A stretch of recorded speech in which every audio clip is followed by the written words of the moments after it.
Buenas tardes, nos encontramos en Palacio de Gobierno. La presidenta del Consejo de Ministros, Violeta Bermúdez, brinda una conferencia de prensa para informar sobre los acuerdos asumidos durante la sesión del Consejo de Ministros realizado en la fecha. Escuchemos. Del Consejo de Ministros y en virtud del principio de transparencia que rige la gestión del presidente Francisco Sagasti, venimos a compartir con ustedes las decisiones que han sido adoptadas y también compartir con ustedes aquellas normas que hemos aprobado esta mañana. En primer lugar, en relación a la pandemia, queremos compartir con ustedes que algunas cifras e indicadores que hemos analizado nos permiten vislumbrar que la cuarentena ha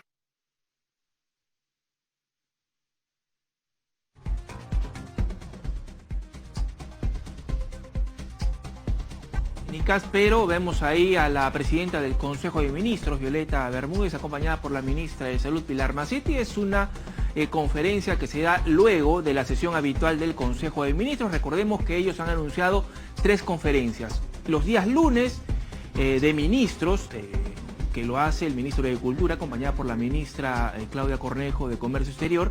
Los días miércoles, como el de hoy, en donde se suma la presidenta del Consejo de Ministros y 2 ministros de Estado. Y los días viernes, en donde también nuevamente asiste el ministro de Cultura y la ministra de Comercio Exterior. Bueno, vamos nuevamente a la conferencia de prensa.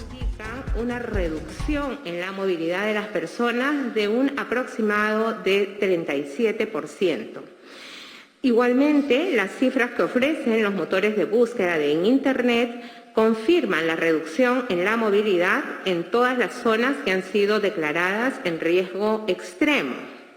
Sin embargo, persisten focos de aglomeración de personas en algunos puntos que han sido considerados como críticos y que vienen siendo reportados en las conferencias de prensa que se realizan los días lunes y viernes. También hemos analizado cuidadosamente la evidencia científica con la que contamos, en particular los indicadores epidemiológicos relativos a la tasa de contagio, la positividad y la letalidad. Aún cuando podemos decir que hay algunos datos que nos indicarían que pueden haber algunas mejoras en muchas partes del país, la situación de riesgo extremo continúa.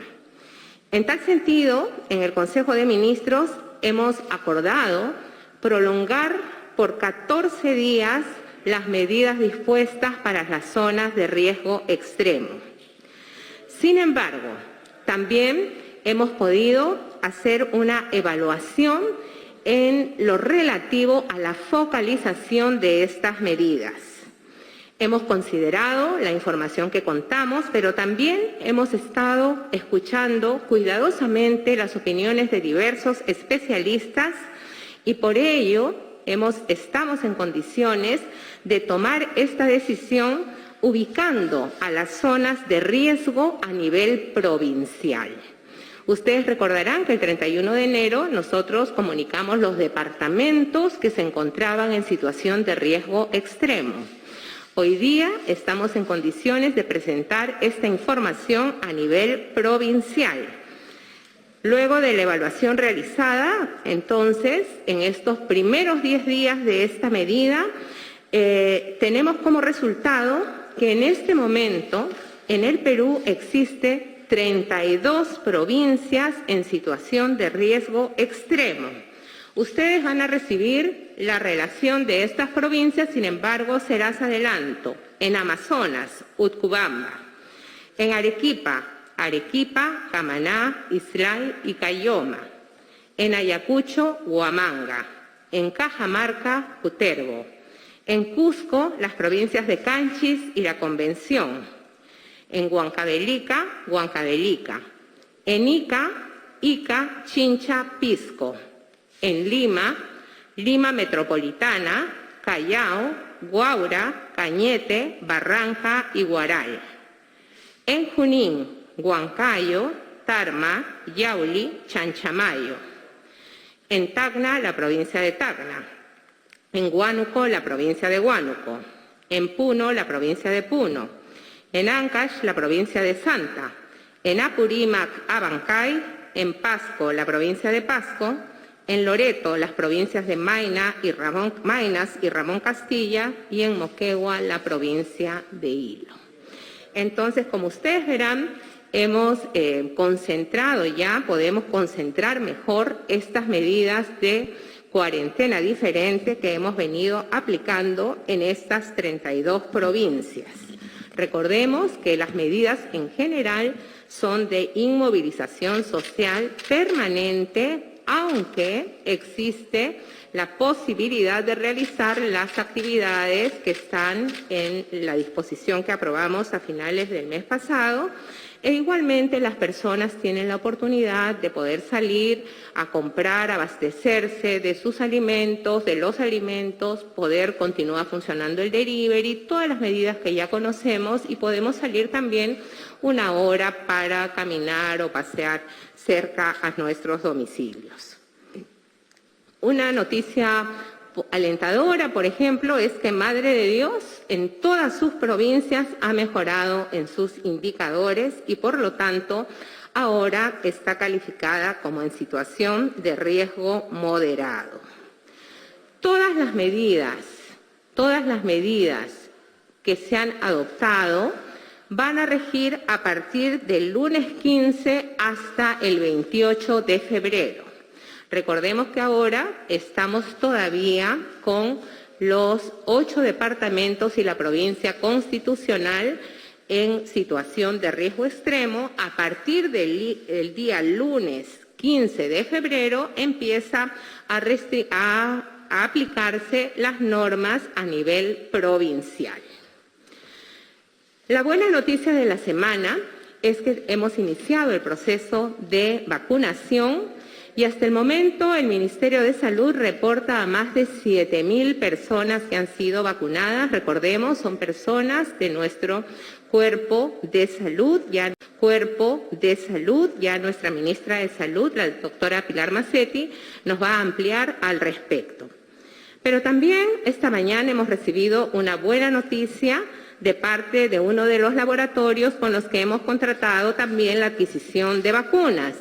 Y es que el laboratorio Pfizer nos ha confirmado que nos hará la entrega de 1.050.000 vacunas durante los meses de marzo y abril, ¿no? 1.050.000 vacunas durante los meses de marzo y abril.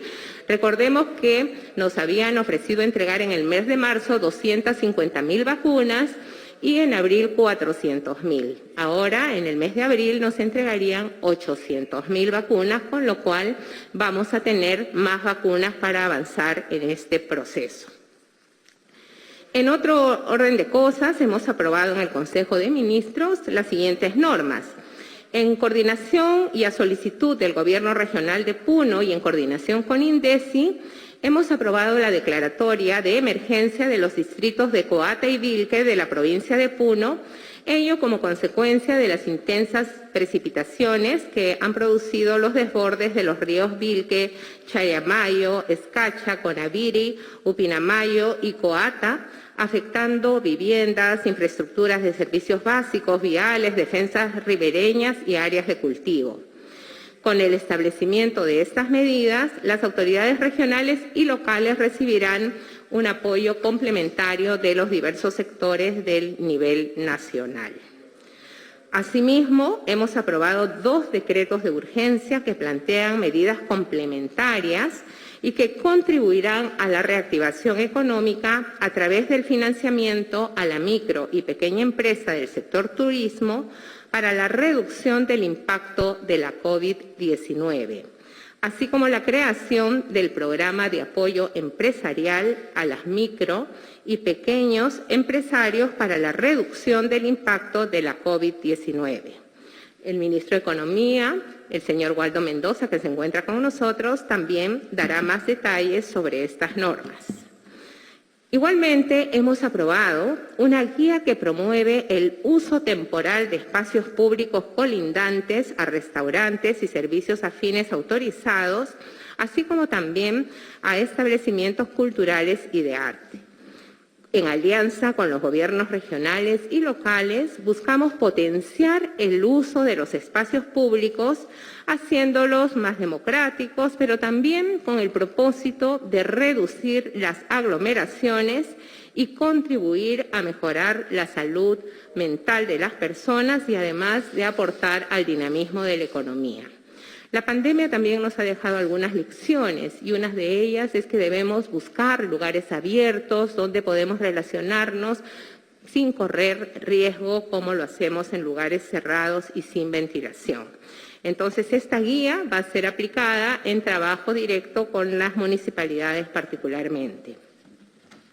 En el marco de la política de integridad, se acordó poner a disposición de la ciudadanía un mecanismo que transparente la gestión pública, es decir, un canal de denuncias de las irregularidades, por ejemplo, en el proceso de aplicación de la vacuna contra la COVID-19. Es decir, si algún ciudadano o ciudadana toma conocimiento, por ejemplo, del uso irregular, es decir, si a una persona le toca que le pongan la vacuna y no se la ponen a esa persona, sino a otra, va a poder denunciar este hecho y lo puede hacer a través del enlace denuncias.servicios.gov.p. Y esto nos servirá para identificar a los responsables y, por supuesto, para aplicar las sanciones y medidas correctivas que correspondan. También hemos aprobado el proyecto de ley de organización y funciones del Ministerio de Educación. Con ello, el Ministerio se adecúa a las nuevas exigencias, a los nuevos desafíos de la educación en el siglo XXI, en el que destaca la creación del Viceministerio de Educación Superior. Este proyecto de ley será enviado al Congreso de la República para su debate y esperamos su pronta aprobación. Estos son los acuerdos a los que hemos arribado esta mañana y ahora para referirse a los temas vinculados sobre todo a las medidas económicas está con nosotros el ministro de Economía y Finanzas, el señor Waldo Mendoza. Adelante, Waldo. Muchas gracias, presidenta. Buenas tardes con todos. Una función sustantiva del Ministerio de Economía y Finanzas es la de conseguir los recursos a través de la tributación o a través del endeudamiento para proporcionárselos a los sectores, ¿no? El MEF es un servidor de los otros sectores. En la coyuntura actual de la segunda ola de esta pandemia que tanto nos afecta, estamos cumpliendo o procurando cumplir de la mejor manera posible esa función. En cuanto a la salud, nuestra vinculación con el Ministerio de Salud a través de la ministra Pilar, estamos atendiendo los pedidos que ella nos hace, estamos atendiendo lo que implica la compra de la vacuna y, como lo hemos dicho siempre, lo que necesita el sector salud en esta coyuntura. En esta coyuntura estamos brindando también apoyo a los hogares a través del MIDIS.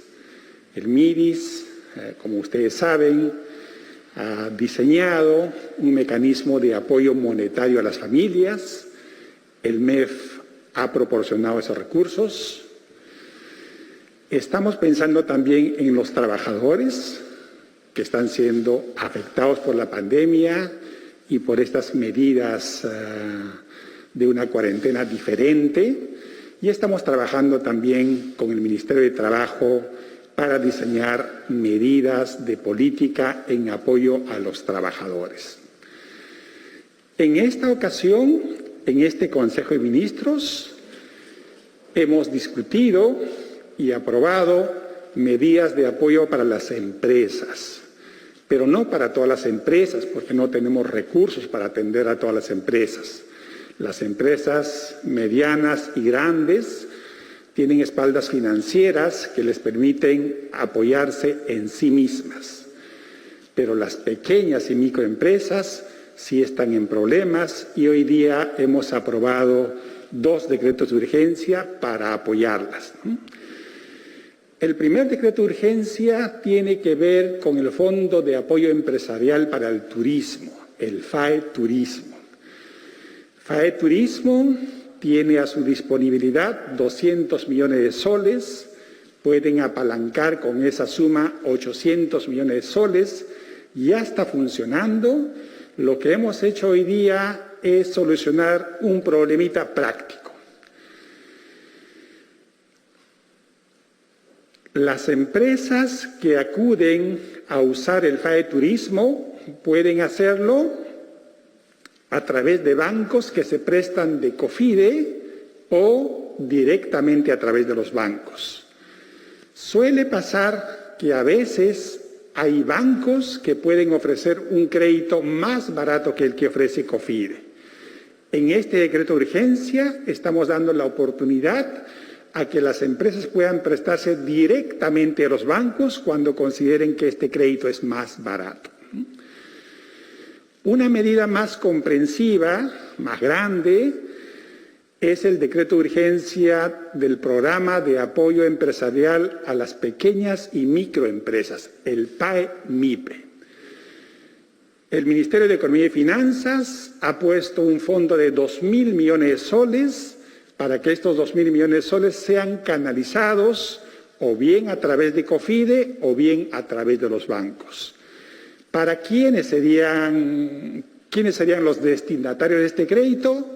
Micro y pequeñas empresas. ¿De qué sectores? De aquellos que han sufrido más con esta pandemia. Aquellos que ya empezaron a trabajar en la tercera o cuarta etapa o aquellos que por su naturaleza han sido mucho más afectados que los otros sectores. En resumen, bajo la presidencia de Francisco Sagasti, estamos trabajando de una manera ordenada, buscando apoyar a salud para que combata la pandemia, y como ese combate a la pandemia en el corto plazo afecta de alguna manera a la actividad económica, estamos apoyando a las empresas, a las familias y vamos a apoyar a los trabajadores para que este costo no sea tan grande. Muchas gracias. Muchas gracias, señor ministro. Damos pase a la ministra de Salud.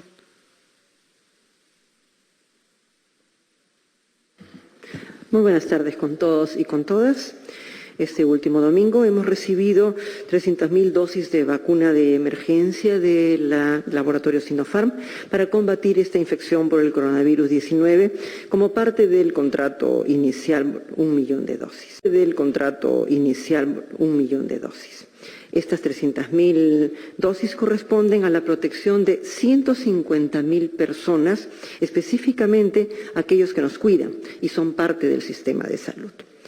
Generaciones y generaciones de peruanas y de peruanos estamos protegidos, todos los aquí presentes inclusive, contra gran cantidad de enfermedades gracias al trabajo de los y las enfermeras vacunadoras. Hoy día, y a lo largo de estos 2 últimos días, 1.000 enfermeras y enfermeros vacunadores están trabajando para proteger al sistema de salud.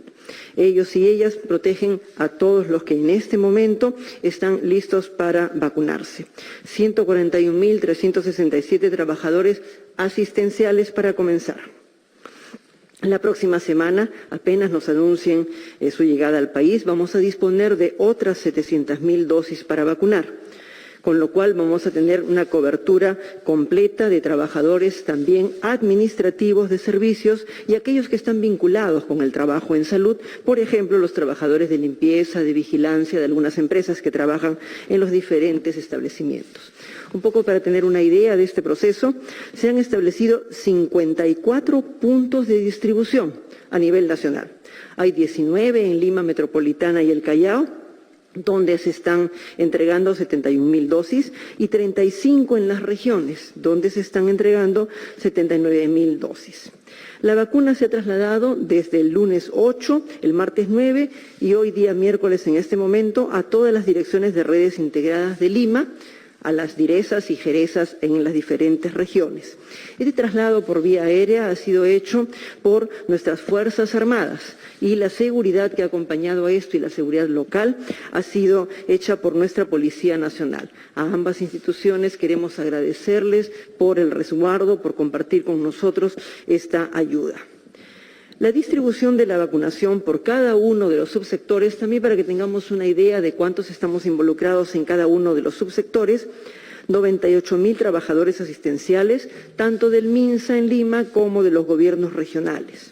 32.000 trabajadores asistenciales de salud a nivel nacional, 3.000 de las diferentes sanidades de las Fuerzas Armadas, 700 de la sanidad de la Policía Nacional y 6.000 del sector privado. Esto corresponde a trabajadores de tipo asistencial.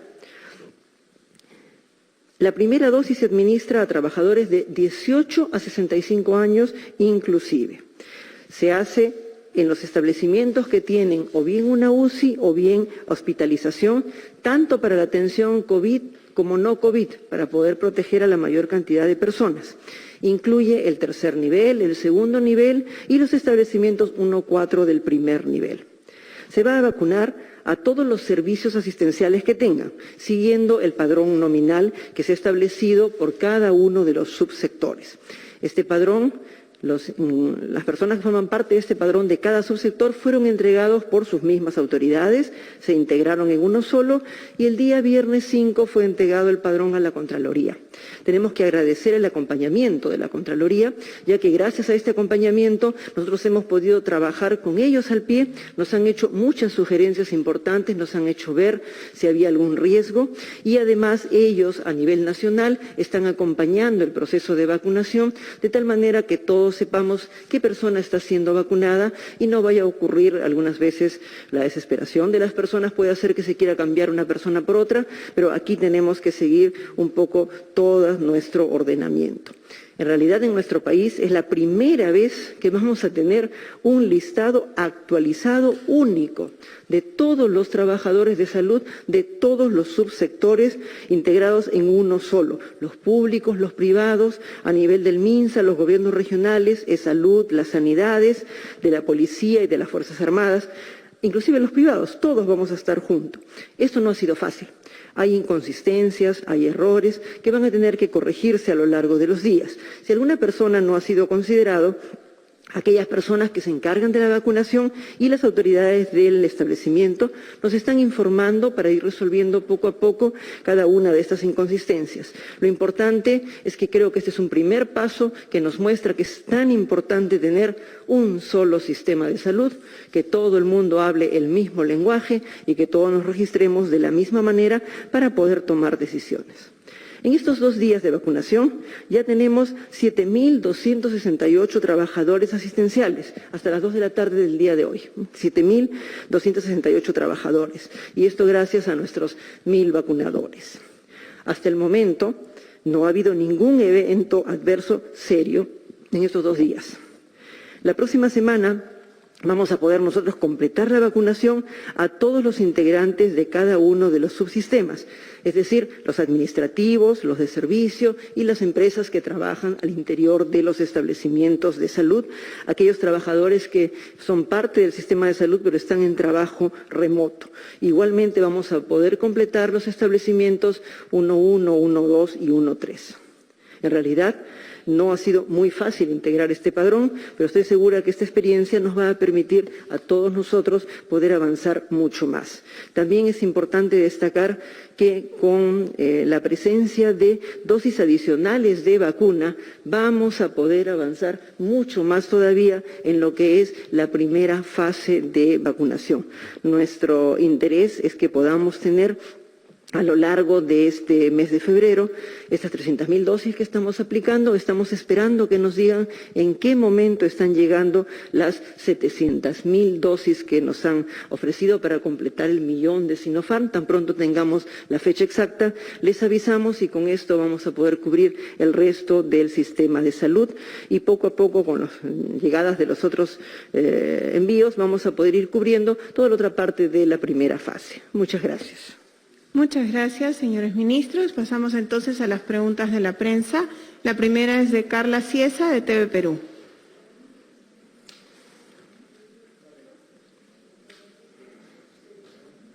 Buenas tardes, ministros. Con la extensión de esta cuarentena, ustedes a través del gobierno podrían garantizar la economía y los alimentos a los más necesitados a través del bono. Si nos puede precisar, por favor, este bono, si es necesario que las personas vayan al banco, otros canales para que puedan cobrar, para que justamente ese día no se registren alborotos, más aún de los más vulnerables, ¿no? Y ministra Macetti, usted justamente comentaba sobre la demanda del oxígeno medicinal que ha crecido hasta un 300%, y es algo muy importante lo que usted dijo. ¿Cuáles serían los factores de abastecimiento justamente del oxígeno, ya que usted incluso también ha insistido al privado, ¿no?, para que ayuden y cambie de industrial a medicinal? Muchísimas gracias. Muchas gracias por las preguntas. Primero quisiera reiterar que las medidas en algunos casos, esa extensión de la cuarentena empiezan el día lunes, porque ahorita, por ejemplo, en Lima estamos en cuarentena hasta el domingo 14. Vamos a empalmar y extenderlo hasta el 28 de febrero. Hay algunas provincias que no estaban en cuarentena, ¿no? Por ejemplo, en el Cusco no había ninguna provincia en cuarentena. Ellos van a empezar el día 14. Estamos anunciándolo desde ahora porque, como ustedes saben, es política de la gestión actual avisar con anticipación para que las personas podamos organizarnos. Si no nos encontramos en nuestro lugar de residencia y queremos trasladarnos a otro lugar, tengamos las posibilidades de hacerlo. Dicho esto, en relación a la pregunta de los bonos, cuando nosotros proyectamos el bono 600, lo hicimos teniendo en cuenta el costo de una canasta familiar mensual. Entonces, estos bonos están proyectados para que los reciban incluso las personas que hoy día están en provincias que son parte del riesgo extremo y que a partir del 15 ya no lo son. O sea, van a recibir su bono todas las familias, todos los hogares que están actualmente en los departamentos de riesgo extremo, los 8 departamentos más la provincia constitucional del Callao, y además las nuevas provincias que han ingresado, los hogares de las nuevas provincias que han ingresado a esta situación de riesgo extremo. Como se ha anunciado, a partir del día 15, las personas podremos consultar si nuestros hogares son beneficiarios de los bonos, y los pagos van a empezar a partir del día 17. Precisamente hoy día en el Consejo de Ministros hemos encargado tanto al ministro del Interior como a la ministra de Defensa que en coordinación con el MEF y el Banco de la Nación se pueda diseñar un esquema que precisamente evite las aglomeraciones. Va a haber un cronograma muy claro, vamos a difundir este cronograma y ustedes ahí juegan un rol fundamental en ayudarnos a difundir esta información precisamente con el propósito de evitar las aglomeraciones. Sobre los temas vinculados al oxígeno, la ministra Macetti va a hacer las precisiones. Gracias. Hay muchas cosas en esta pandemia que no conocemos. Hay muchas cosas del virus que no conocemos y ya he mencionado en algunos momentos que este es un virus casi perfecto, que escapa al sistema de defensas, que cambia constantemente y que tiene una gran habilidad para pasar de una persona a otra, porque somos las personas las que estamos llevando el virus y el virus se encuentra en el ambiente y si entramos en contacto con el virus lo podemos transmitir. El virus con el cual comenzamos no es el mismo que tenemos ahora. Y, por ejemplo, en este momento, les puedo decir, estuvimos en momento de baja transmisión, ¿verdad? ¿Recuerdan ustedes la época antes de Navidad, donde habían casos, pero poco? Para que tengan una idea, la positividad en esa época, cuando se tomaban pruebas, estaba alrededor del 7%. En estas 4 semanas de enero, la positividad ha subido hasta un 21%, muy rápidamente. Lo mismo pasó en la primera ola, pero en 2 meses y medio. Se dan cuenta la diferencia. El virus cambia, se adapta a nosotros los seres humanos y esto hace que con las mutaciones que se van produciendo, el virus sea más contagioso y le sea más fácil afectarnos.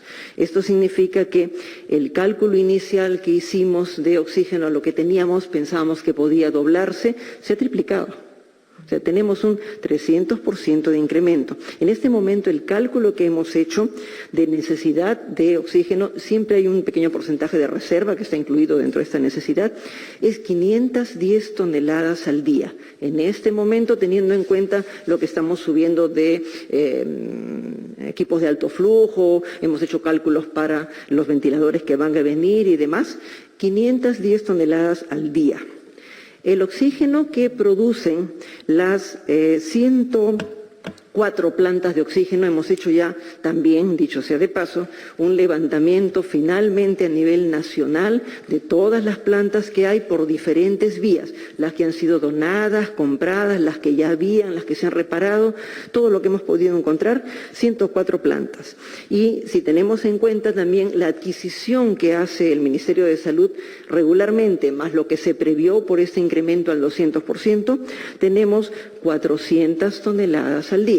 Entonces, tenemos un déficit de 110 toneladas al día. Repito, 510 toneladas al día es la necesidad. Entre lo que producimos y lo que podemos comprar y está disponible en la industria nacional, 400 toneladas al día. Nuestro déficit es de 110 toneladas al día. Eso significa que estamos viendo la parte de cómo compensar esto. ¿Qué ha significado? Hemos tenido mucha acogida por parte de las empresas que pueden ayudarnos a fabricar oxígeno utilizando equipos que normalmente son para la parte industrial y en la medida en que se puede hacer los cambios a la parte asistencial, estamos en conversaciones, por ejemplo, ya ha habido una primera reunión durante 2 días con Southern Perú, que ha tenido mucha acogida con nosotros, y estamos viendo la posibilidad de que se pueda fabricar de 20 hasta 60 toneladas al día por parte de ellos. Igualmente, se va a hacer una importación de oxígeno por 20 a 30 toneladas adicionales que ya está en curso el proceso de adquisición. Y además tenemos ya plantas que están en camino. Tenemos 3 plantas ya funcionando. Arequipa y Pisco están funcionando, fabricadas por la UNI. Satipo está entrando en funcionamiento, empezó hoy día a encender y están haciendo la calibración para que ya esté funcionando. Y ellos, ahora que ya han recibido el producto que es el que extrae el oxígeno, están avanzando muy rápidamente para esto. La empresa Modasa también nos ha hecho presente los tipos de plantas que tiene. Hoy día está entregando las especificaciones técnicas, el sistema de salud para ello. Igualmente hemos recibido donaciones de Respira Perú. Por ejemplo, el Hospital Loaiza en este momento ya tiene 2 plantas que están funcionando y han permitido adaptar equipos de alto flujo. Los equipos que se utilizan para ayudar al paciente para que no llegue a la UCI. Y se han abierto ya varias salas con alto flujo allí y se está terminando de instalar el día de mañana otra planta donada por Respira Perú en el Hospital 2 de Mayo, también con la idea de que podamos implementar el alto flujo. El alto flujo es un sistema que nos permite oxigenarnos sin llegar a un equipo de ventilación asistida. Es una forma especial de colocar el oxígeno con máscaras o un sistema con algo de presión, sin necesidad de colocar el tubo, la intubación. Y esto nos permite menos sufrimiento para los pacientes y muchos de ellos con este sistema no necesitan llegar a ventilación asistida. Como ven, nos estamos empezando a organizar de una forma diferente porque tenemos que tener también ingenio para estas cosas. Los concentradores nos están ayudando mucho. ¿Qué es un concentrador? Es un equipo que funciona con electricidad, pequeño, portátil, que se enchufa y puede fabricar 10 a 15 litros según el tipo de concentrador. Tenemos ya 3.296 equipos instalados y ha ingresado el día de ayer 450 concentradores más. Esto nos permite, por ejemplo, apenas llega un paciente, poder en un lugar donde no hay, por ejemplo, una unidad de cuidados intensivos, es un lugar alejado, etcétera, etcétera, uno puede enchufar fácilmente y fácilmente uno aprende a manejar estos equipos. Nos permite un auxilio de inmediato para las personas. Y cilindros, ya estamos como en cerca de 12.000 cilindros repartidos en todos los lugares del país. Y este año, desde noviembre y diciembre, la llegada de los cilindros ha sido para el primer nivel de atención, de tal manera que ellos puedan disponer, los 1.1 y 1.2, los 1.3 y los 1.4, puedan disponer de cilindros o balones de oxígeno, de tal manera que cuando una persona llega, son establecimientos que están alejados, puedan tener apoyo respiratorio. Gracias. Muchas gracias. Vamos con la pregunta de Andrea Mezquita de RPP.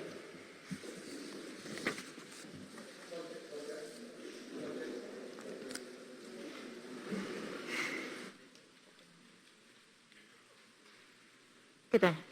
Buenas tardes, disculpe. Para consultar algo muy preciso, ustedes han indicado justamente que las 700.000 vacunas de Sinopharm van a llegar la próxima semana, pero tienen un día y hora en específico.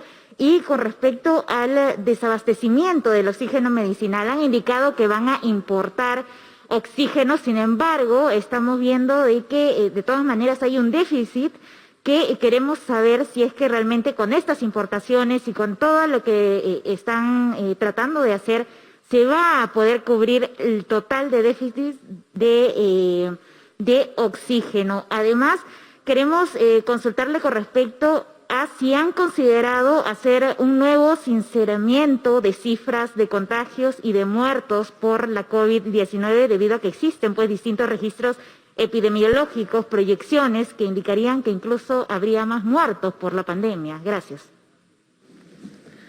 Gracias. Sobre la llegada de las vacunas, ustedes recordarán que la semana pasada nos informaron que llegarían el domingo 14, sin embargo, hasta ahora no tenemos exactamente en qué vuelo ni tampoco la hora de llegada. Entonces, podríamos decir que este fin de semana debemos tener nuestras vacunas para completar el 1.000.000. Sí. Ministra, los otros temas. ¿Cómo no?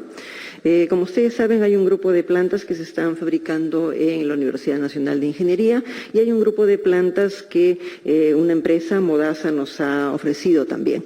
En base a la implementación de esas plantas, en la medida en que se vayan desarrollando, las cerca de 50 toneladas que nos están faltando se van a ir cubriendo también.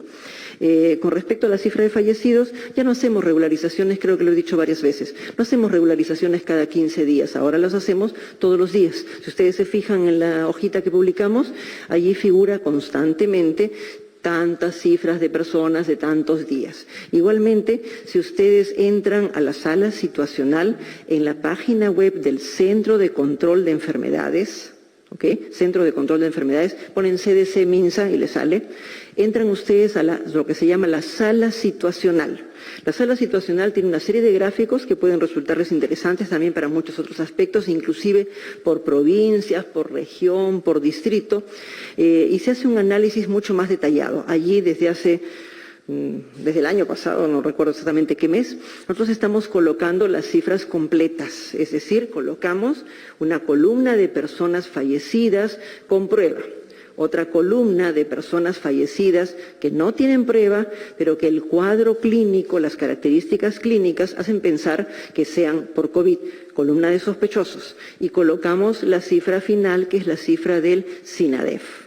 Entonces eso está colocado, no recuerdo si es desde noviembre o de octubre, pero está colocado allí, lo pueden ustedes revisar en esas láminas y sale inclusive por regiones. O sea, todas las regiones tienen exactamente esas columnas, tenemos el total y tenemos una serie de análisis de fallecidos. La cifra corresponde a todo el SINADEF, corresponde a fallecidos con prueba, fallecidos sospechosos por clínica, que antes no había, y aquellos donde no tenemos ya cómo saber cuál es la causa del fallecimiento, pero figura como fallecidos por COVID en el registro de defunción, tal como les expliqué que ocurre cuando uno fallece de alguna cosa imprevista. Sucedió en una discoteca, las personas que murieron por aplastamiento, 13 personas fallecieron, 11 de ellas estaban positivas, pero no fallecieron por COVID. Habían tenido COVID en algún momento. Entonces, siempre hay esa tercera columna donde hay el diagnóstico de COVID por algún lugar y no necesariamente en ellos se puede aclarar, pero no en todas las personas se va a poder aclarar. Entonces, esa cifra está allí publicada desde hace, que me parece que es noviembre, no recuerdo muy bien, octubre, noviembre, habría que retroceder en las páginas esas para ver desde qué momento está, a raíz de todo lo que se comentó antes.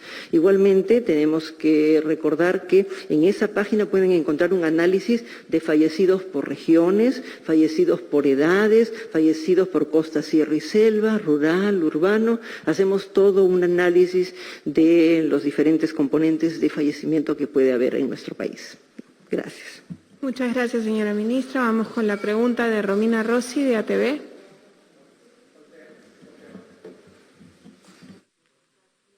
Buenas tardes. El Colegio Médico ha dicho que esta cuarentena sería chicha. Las palabras han sido del doctor Ciro Maguiña. Ahora se va a ampliar, incluso focalizando en algunas provincias que no estaban siendo parte de esta cuarentena. ¿Se va a restringir algunas medidas más? ¿Se va de alguna manera a poner más rígido esto o va a continuar como lo hemos estado viendo hasta la fecha? Muchas gracias por su pregunta.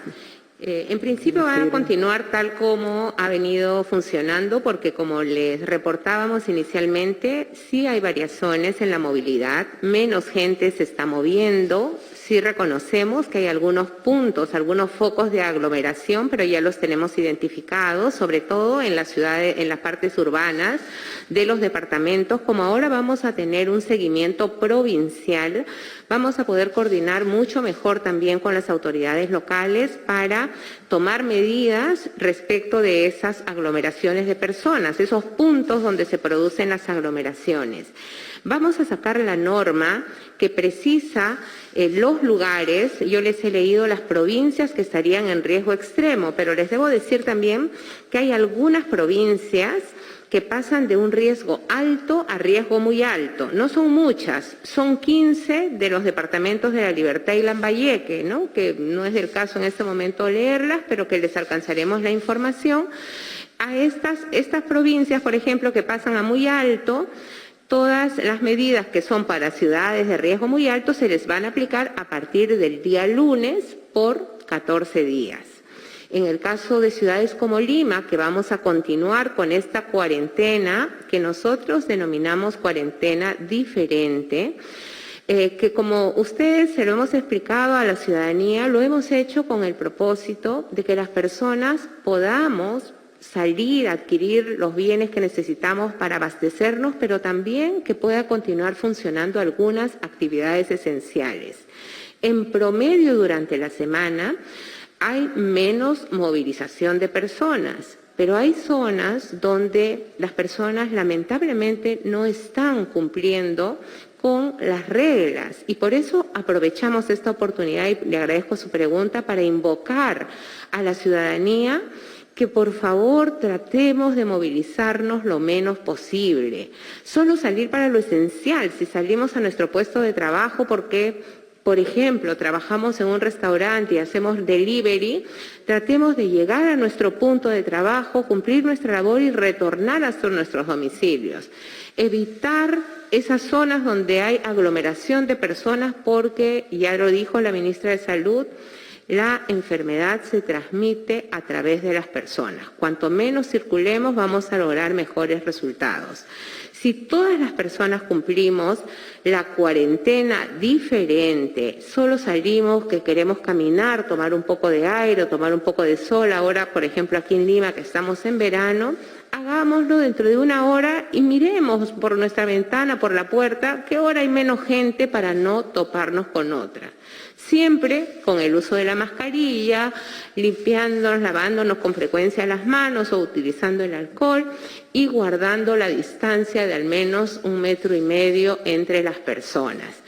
Desde nuestro punto de vista, en una semana nosotros estamos reportando los lunes, los viernes y los miércoles, 3 veces por semana cómo van los avances. Desde nuestro punto de vista, si vemos que las cosas mejoran, no vamos a esperar hasta el día 28 para revisar las medidas. Confiamos en que las cosas mejoren. Todavía no han pasado los 15 días que nos propusimos, pero hemos preferido tomar la decisión ahora porque vemos que la evolución todavía está un poco lenta. Quisiéramos algo que fuera más determinante, que podamos afirmar de que las medidas han tenido resultados. Esta es la respuesta que le puedo dar. Muchas gracias. Muchas gracias, señores ministros. Vamos con la pregunta de Juan Carlos Portilla, de Latina. Ministro, buenas tardes, ¿cómo está? Para el ministro de Economía, el señor Waldo Mendoza, se ha hablado de 2.000 millones de soles, si no he copiado mal, a través de COFIDE y bancos para apoyar a la micro y pequeña empresa que, según sus palabras, son aquellos que han sido o los que han sufrido más con la pandemia. ¿Podríamos poner, ministro, en carne y hueso quiénes son? O sea, son los comerciantes de los conglomerados, fabricantes de textiles. ¿Podríamos, por favor, hacer ese esfuerzo de graficar quiénes son estas personas? Y Premier, una cosa muy chiquita, ahora que se han abierto más provincias que han salido del riesgo extremo, nos imaginamos que la campaña también, los candidatos van a poder viajar. ¿Hay alguna modificación de los protocolos de campaña o se mantiene tal como está? Gracias. Gracias, Juan Carlos, por tu pregunta, que me permite explicar un poco más en qué consiste este programa de apoyo empresarial. Son 2.000 millones que el gobierno pone a disposición de COFIDE o de los bancos para que estos puedan prestar a las empresas, ¿no? ¿Y cómo así los bancos pueden prestar a las empresas a pesar que estas empresas puedan estar un poco débiles dada la situación macroeconómica? Porque hay una garantía del Estado, ¿no? El Estado garantiza los créditos que estas empresas financieras puedan prestar a las empresas del sector productivo. Cuando los créditos son menores a 20.000 soles, el Estado le dice al banco: de estos 20.000 soles, yo garantizo el pago del 98% de los 20.000. O sea que si la empresa no llega a pagar al banco, el Estado se hace cargo de ese crédito. Cuando los préstamos son entre 20.000 y 40.000, la garantía también es alta, pero es de 90%. Esto quiere decir que este es un programa que no cuesta nada ahorita, pero va a costar después, porque en algún momento las empresas de repente no van a poder pagar la deuda. Se estima más o menos que el 15, 16 o 17% de estos 2.000 al final van a ser un costo para el Estado. Es un sacrificio que hace el Estado, es un costo futuro, pero es un costo para el Estado. ¿A quiénes va destinado este crédito? A micro y pequeñas empresas. ¿De qué sectores? De los sectores que más han sido afectados por esta pandemia. Sectores que, por ejemplo, recién se abrieron en la etapa tercera o cuarta, o sectores como el turismo, restaurantes, hoteles que han sido duramente afectados por la pandemia. El Ministerio de Economía y Finanzas está haciendo un trabajo estadístico para seleccionar a estos sectores que serían beneficiados por esta medida, que da un alivio en medio de las dificultades que nuestro país está viviendo. Sí, sobre la pregunta en relación a las campañas electorales, la guía para campañas electorales establece cómo es que se deben llevar a cabo según se trate de zonas de riesgo moderado, riesgo alto, riesgo muy alto y riesgo extremo. Las provincias que han salido de riesgo extremo han pasado a riesgo muy alto. Entonces se aplica la guía para aquellos lugares, o sea, las reglas que están para aquellos lugares de riesgo muy alto. Los lugares de riesgo extremo, evidentemente no pueden haber reuniones porque estamos con inmovilización social obligatoria, salvo las excepciones que se han planteado. Gracias. Gracias. Vamos con la última pregunta, que es de Eli Yutronic, de Panamericana. ¿Qué tal, ministros? Muy buenas tardes. En relación a la vacunación de extranjeros, quisiéramos saber en qué fase estarían contemplados y si va a ser para cualquier extranjero que esté actualmente en suelo peruano o solamente para residentes. También nos han reportado de varios anuncios en Internet de la venta de la vacuna del laboratorio chino Sinopharm. Ya hay varias personas que estarían viendo la posibilidad de adquirirlos por ese medio. Entonces quisiéramos que ustedes señalen realmente cómo va a ser el proceso de vacunación y que a través de estos medios digitales no se puede conseguir esta vacuna. Muchas gracias. Y por último, si han sido vacunados ustedes también. Quisiéramos saber. Gracias. Gracias. Yo empiezo por lo último y le doy la palabra a la ministra. El único funcionario público que no es del sector salud que ha sido vacunado es el presidente de la República. Nosotros, como ciudadanos y ciudadanas peruanas, nos vacunaremos de acuerdo a la fase que nos corresponde. O sea que a mí creo que me va a tocar al último. Adelante, ministra. Gracias. Yo soy funcionaria del Sector de Salud, soy considerada administrativa. Por consiguiente, aunque sea médico, función administrativa. Por consiguiente, teóricamente me estaría tocando recién la próxima semana. Pero como corresponde, ¿cómo es ese asunto? El capitán es el último que abandona el barco, ¿no es cierto? Ok, una vez que todas las personas que trabajan en el sistema estén vacunados, recién será nuestro momento, como debe ser, porque los que estamos a la cabeza de las instituciones tenemos que dar el ejemplo de esperar nuestro momento correctamente. Nuestro presidente de la República es el primer funcionario del Estado y es una clara demostración de la seguridad de la vacuna, de la confianza que tiene en la vacuna y de lo que significa para nuestro país comenzar la vacunación. Yo esperaré mi momento. Gracias. Con respecto a la vacunación de extranjeros, sí. La vacunación le corresponde a toda persona que esté viviendo en nuestro país, residiendo en nuestro país. Ustedes saben que se ha recibido una serie de solicitudes a personas que viven extranjeras, que viven hace mucho tiempo, tienen características de residente y tienen la documentación pertinente. Igualmente, muchas personas que han ingresado a nuestro país presentan ya su solicitud de diferentes tipos. Todas esas personas, aunque no esté resuelto su estatus, son las que también reciben vacunación en nuestro país. O sea, hay que tener un estatus. No es que yo vengo con visa de turismo y me estoy vacunando, eso no es así, esa es una visa transitoria y no tiene ninguna calidad que autorice la vacunación de esas personas. Con respecto a la venta de vacunas, ya tenemos varias cartas, 13 cartas, ¿no? De diferentes entidades que nos indican que podrían vendernos vacuna inclusive en cantidades de muchísimos millones.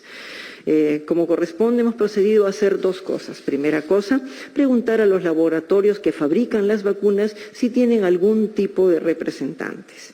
Y los laboratorios nos han contestado que en este momento, y tenemos las comunicaciones, no tienen ningún representante, ni distribuidor, ni otra persona, que ellos negocian directamente con los gobiernos nacionales.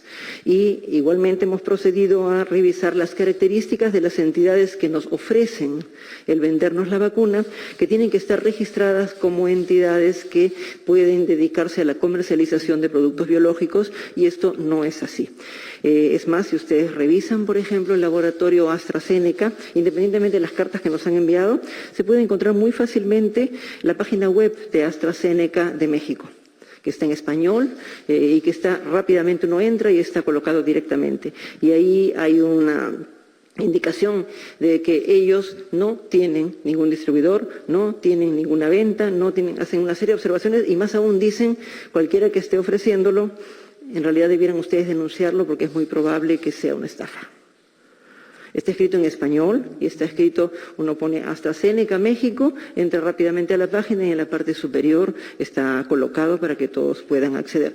No nos dejemos estafar. Todos estamos tremendamente preocupados, angustiados, todos hemos perdido a alguien.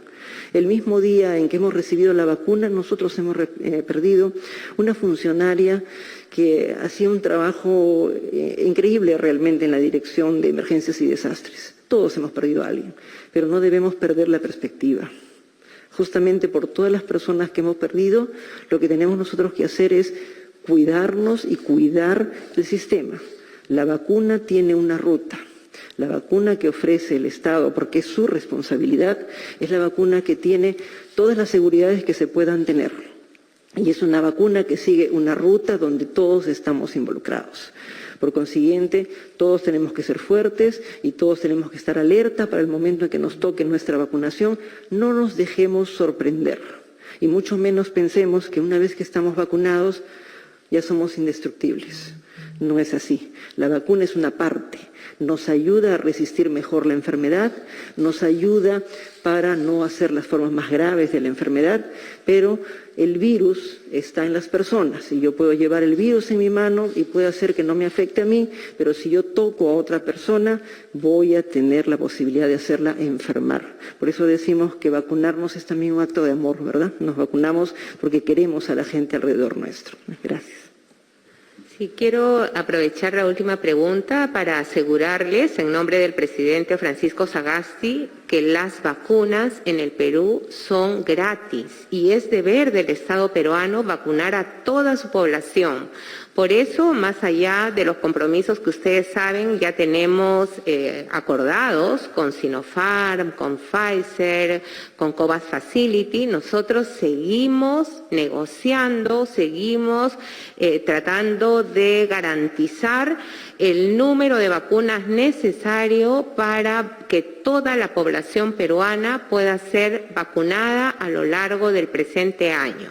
Así que queremos asegurarle que desde el Ejecutivo, desde el Poder Ejecutivo, continuamos, más allá de que ya arrancó el proceso de vacunación, en simultáneo continuamos con la adquisición de más vacunas y moviéndonos para que lleguen lo más pronto posible y así todos los peruanos y peruanas podamos decir, pongo el hombro y continuémonos vacunando. Muchas gracias. Muchas gracias, señores ministros. Damos entonces por concluida la